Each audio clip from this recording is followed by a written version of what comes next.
Nick Friedell covers the NBA for ESPN. He's covering the Heat during the NBA Finals, joining us on the program. Nick, good morning. If I'm a Miami Heat fan, give me a pep talk after last night. You got Jimmy Butler. He's going to play a lot better than he did.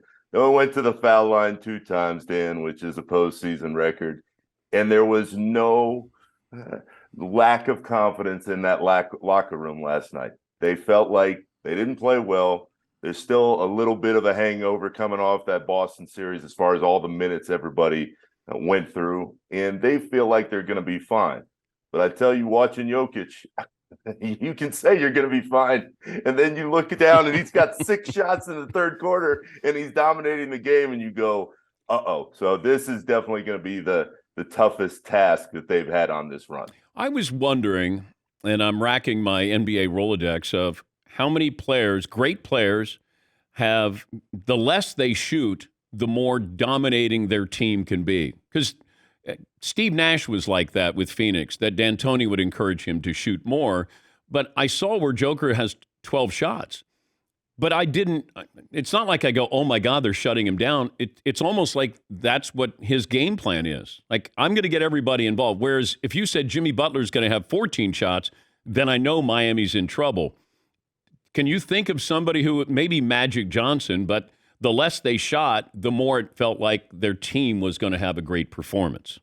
Certainly Magic, but then in this era, I can't think of anybody else. And the scariest part, to your point, is that before the series started, Bam Adebayo said, what we need to do is limit Joker's passing. Yeah. And you're thinking, you know what he can do, 20, 25 points in the blink of an eye. But he said that once he gets passing and he opens up the lane for everybody else, that's when you get into big trouble against Denver. And he's right. And I asked him last night, well, how do you do that? And he said, well, you just got to stay in front of him and keep him right where you can see him. Again, easier said than done. So I think they're going to be looking at that film hard in the next couple of days. And the scary part for Miami is I'm not sure there's an answer because the rest of the league hadn't figured one out either. I don't know if Denver played great last night, Nick.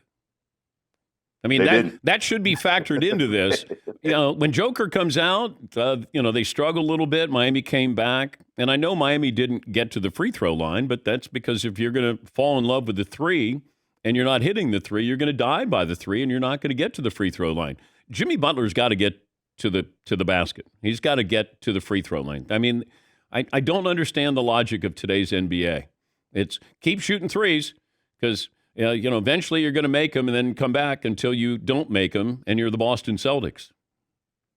Dan, not only did Denver not play that well, but again, if you're looking at this from Miami's perspective, what has carried them through the postseason, aside from Jimmy's dominance at times, especially against the Bucks in the first round?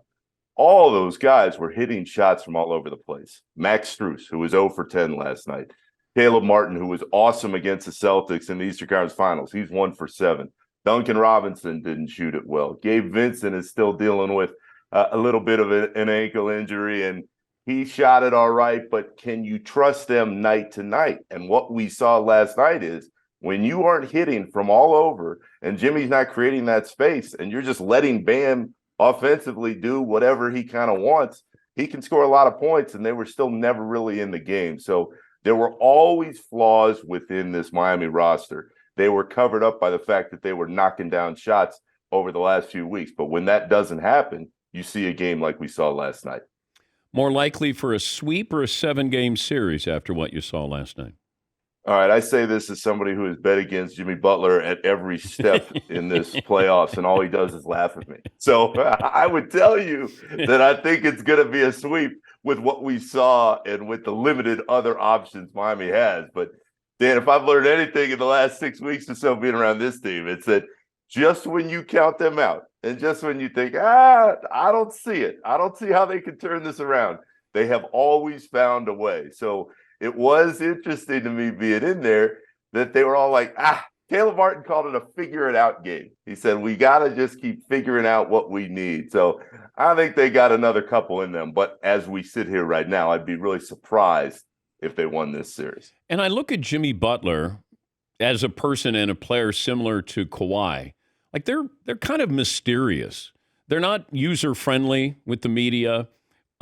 They're big in big games. Can you see a correlation, maybe a comparison between those two? I can, and the ability to raise the level of their own games in some of the biggest games. But then what I tell you, because I covered Jimmy from day one back in the Chicago days when I was around the Bulls. Jimmy says he doesn't care and that they don't pay attention to what is said. Well, that's completely ridiculous. He knows exactly what's said. He knows exactly who's saying it. He knows how many different people have bet against him, have bet against his team, have said he can never be the face of a title team and never be the leader that he's turned into at times with this group. So I do think that by choice, he doesn't put everything out there. But to think that he totally blocks everything out and just doesn't care, that's not right at all. Good to visit with you, Nick. Thanks for joining us. And Dan is a proud Orlando native. Thanks for the music at the top. I appreciate that. I remember seeing the Backstreet Boys sing the anthem at an Orlando Solar Bears game. So that was a nice walk down memory lane. Best Florida band, worst Florida band. I was never an O-Town fan, and the amount of dates that I took to NSYNC concerts at the old Orlando Arena was pretty impressive, so I'd have to go there. So I know all the worst, all the songs, but I don't think I could fully commit to being a major fan of any one band. Well, if I gave you Creed or Limp Bizkit. Scott Stapp went to my high school. He went to Lake Highland in Orlando. So if I go against Creed, I'm going against like 30 years of alumni. So I guess Creed, but it would be tight there. Thank you, Nick. You got it, Nick Friedell. He's covering the NBA Finals, covering the Heat during the Finals for the mothership there. Yeah, Paulie.